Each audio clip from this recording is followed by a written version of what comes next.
Баланы тамақ ішуге қалай үйретсек болады, вообще жемейді дейді.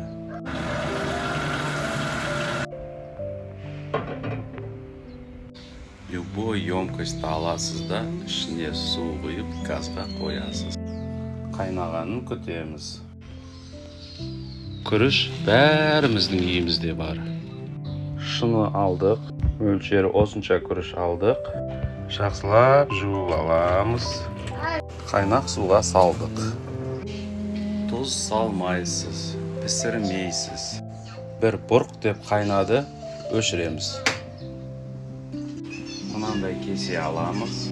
Үстіне мынандай сита қоямыз. Бір қайнаған күріштің суын құямыз.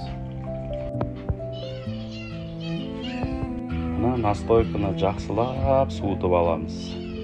Мынандай шприцті аламыз, болмаса аптекадан сатып аламыз.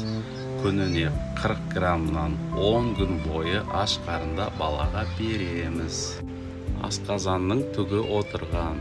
Асқазанның түгі отыра берсе, күндердің күні бұл түг жойылады. Жойылғаннан кейін ол язваға айналады. Плюс бұл асқазан түгімен қоймай, ішектің қырындысын келтіреді орнына, бауырды шаяды, өт жолдарын қалпына келтіріп айдайды. Балаңыз Алла бұйырса 10 күннің ішінде аппетиті ашылып, тамақ ішетін болады. Жасап көріңіз. Үлкен адамдарда ішуге болады. Құдай баршаңызға күш-қуат берсін.